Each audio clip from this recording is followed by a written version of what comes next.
ഓം ശാന്തി. 30/1/2024. ഇന്നത്തെ മുരളിയുടെ main points. മധുരമായ കുട്ടികളെ, ഇപ്പോൾ നിങ്ങളുടെ വിളി കേൾക്കുകയാണ്. ബാബ നിങ്ങളെ ദുഃഖത്തിൽ നിന്ന് മാറ്റി സുഖത്തിലേക്ക് കൊണ്ടുപോകുന്നു. ഇപ്പോൾ നിങ്ങളെല്ലാവരുടെയും വാനപ്രസ്ഥ അവസ്ഥയാണ്. തിരിച്ചു വീട്ടിലേക്ക് പോകണം. ശാസ്ത്രങ്ങളിലും പറയാറുണ്ട്, ജീവിതത്തിൻ്റെ തുടക്കത്തിലുള്ള സമയമെന്നത് ബ്രഹ്മചര്യ ആശ്രമമാണ്. ആ സമയം പഠിത്തത്തിലും മറ്റ് കലകൾ ഗ്രഹിക്കുന്നതിലും സമയം ചിലവാക്കണം. ബ്രഹ്മചര്യ ആശ്രമത്തിന് ശേഷം ഗൃഹസ്ഥാശ്രമമാണ്. കുടുംബജീവിതം നയിക്കണം, തൻ്റെ ഉത്തരവാദിത്വങ്ങൾ പാലിക്കണം. പിന്നെ വരുന്നതാണ് വാനപ്രസ്ഥ അവസ്ഥ. വാനപ്രസ്ഥ അവസ്ഥ എന്നാൽ വീട്ടിൽ തന്നെ നിന്നുകൊണ്ടും ഉത്തരവാദിത്വങ്ങളിൽ നിന്ന് ചെറുതായി വിടുതൽ കൊണ്ടുവരണം. അതിനുശേഷമാണ് സന്യാസ ആശ്രമത്തിലേക്ക് പോകുന്നത്. അതായത് എല്ലാം വിട്ട് പോകുന്ന സ്ഥിതിയാണ്. ബാബ നമ്മൾ കുട്ടികളോട് പറയുന്നു, നമ്മളുടെ വാനപ്രസ്ഥ അവസ്ഥയാണ് ഇപ്പോൾ. അതായത് ഈ ലോകത്തിൽ വസിച്ചുകൊണ്ടും ഗൃഹസ്ഥ വ്യവഹാരത്തിൽ ഇരുന്നു കൊണ്ടും നമ്മൾക്ക് എല്ലാത്തിൽ നിന്നും വിടുതൽ എടുക്കണം. എല്ലാത്തിൽ നിന്നും വേറിട്ട് നിൽക്കണം. എന്തുകൊണ്ടെന്നാൽ നമ്മൾക്ക് തിരിച്ചു വീട്ടിലേക്ക് പോകാൻ സമയമായി. നമ്മൾ പകുതി കൽപ്പമായി ബാബയെ വിളിച്ചുകൊണ്ടിരിക്കുകയായിരുന്നു. ആ വിളി കേട്ട് ബാബ ഇപ്പോൾ ദുഃഖത്തിൽ നിന്ന് മാറ്റി സുഖത്തിലേക്ക് കൊണ്ടുപോകുകയാണ്. അതിനാൽ എല്ലാ കാര്യങ്ങളിൽ നിന്നും വേറിട്ട് നിൽക്കുന്നത് അഭ്യസിക്കണം. ചോദ്യം: സദാ യോഗയുക്തമായിരിക്കുന്നതിനും ശ്രീമത്ത് അനുസരിച്ച് നടക്കുന്നതിനുമുള്ള ആജ്ഞ തുടർച്ചയായി ഓരോ കുട്ടിക്കും എന്തുകൊണ്ട് ലഭിക്കുന്നു? ഉത്തരം: എന്തുകൊണ്ടെന്നാൽ ഇപ്പോൾ അന്തിമ വിനാശത്തിൻ്റെ ദൃശ്യം മുന്നിലുണ്ട്. കോടിക്കണക്കിന് മനുഷ്യർ മരിക്കും. പ്രകൃതിക്ഷോഭങ്ങൾ ഉണ്ടാകും.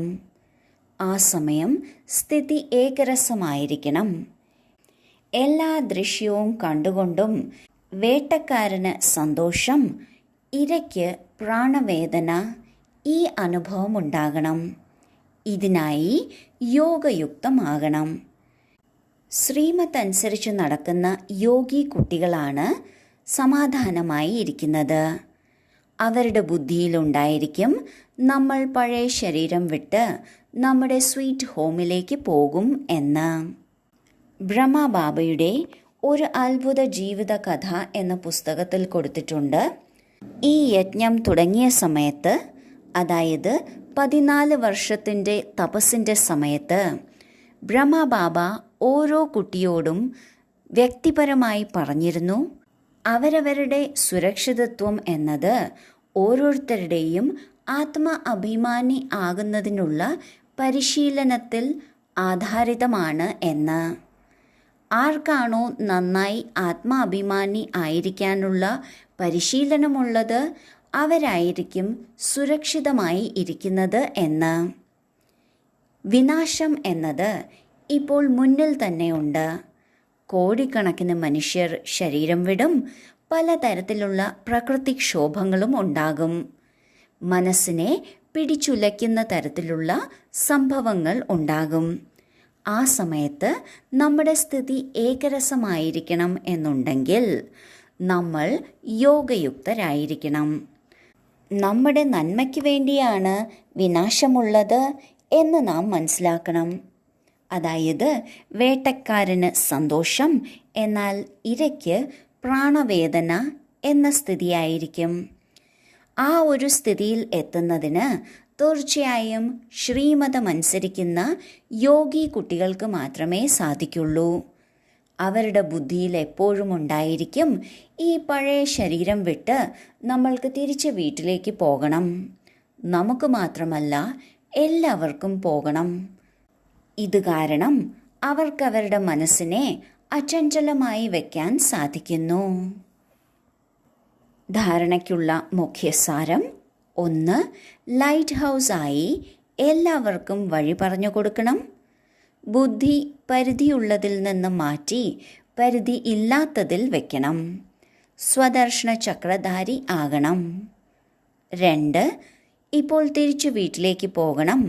ഇതിനാൽ ഈ വാനപ്രസ്ഥ അവസ്ഥയിൽ സതോപ്രധാനമാകുന്നതിനുള്ള പുരുഷാർത്ഥം ചെയ്യണം. തൻ്റെ സമയം വേസ്റ്റ് ചെയ്യരുത്. ആദ്യത്തെ പോയിന്റിൽ ബാബ പറയുന്നു, ലൈറ്റ് ഹൗസായി എല്ലാവർക്കും വഴികാട്ടി കൊടുക്കണം. ആത്മീയ വഴികാട്ടിയാണ് ആകേണ്ടത്.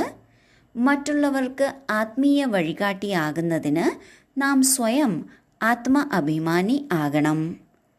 പരിധിയുള്ള കാര്യങ്ങളിൽ നിന്നും അതുപോലെ തന്നെ ബുദ്ധിയുടെ പരിധിയിൽ നിന്നും മാറി പരിധിയില്ലാത്തതിൽ സ്ഥിതി ചെയ്യണം.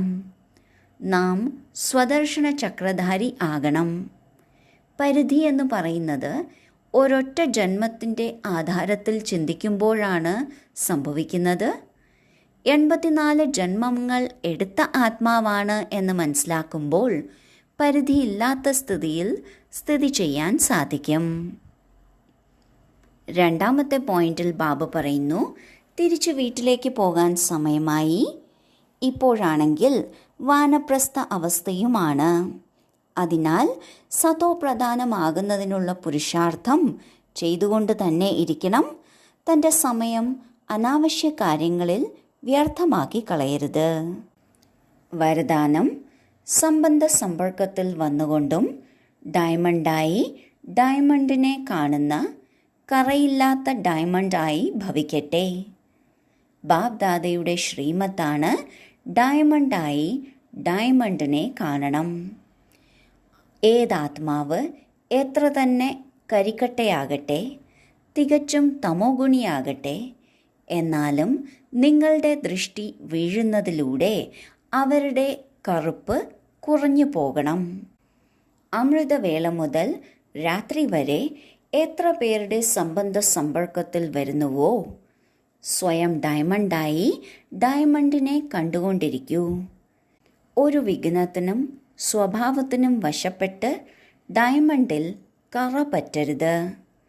അനേക പ്രകാരത്തിലുള്ള പരിസ്ഥിതികളുടെ വിഘ്നം വന്നാലും നിങ്ങൾ ഇത്രയും ശക്തിശാലിയാകൂ. അതിൻ്റെ പ്രഭാവം നിങ്ങളുടെ മേൽ വരരുത്. ബാബ പറയുന്നു, സ്വയം ഡയമണ്ടാണെന്ന് മനസ്സിലാക്കി മറ്റുള്ളവരെയും ഡയമണ്ടായി കാണുക. എങ്ങനെയുള്ള ആത്മാവ് തന്നെ ആകട്ടെ, എന്നാൽ യഥാർത്ഥ ശ്രേഷ്ഠാത്മാക്കളായ ഡയമണ്ട് ആത്മാക്കളായ നമ്മൾ കുട്ടികളുടെ ദൃഷ്ടി വീഴുന്നതിലൂടെ അവരുടെ കാലിമ കുറയുന്നു. അമൃതവേള മുതൽ രാത്രി വരെ ആരുടെയെല്ലാം സംബന്ധ സമ്പർക്കത്തിൽ വരുന്നുവോ അവരെ എല്ലാവരെയും സ്വയം ഡയമണ്ടാണെന്ന് മനസ്സിലാക്കി ഡയമണ്ടായി കാണണം. എത്ര തന്നെ വലിയ വിഘ്നമാകട്ടെ, സ്വഭാവ സംസ്കാരമാകട്ടെ, വിപരീത പരിതസ്ഥിതിയാകട്ടെ, ഒരിക്കലും നമ്മൾ ഡയമണ്ടിൽ അതൊരു കറയായി വരരുത്. ആ കാര്യങ്ങളുടെ പ്രഭാവം നമ്മളുടെ മേൽ വീഴരുത്.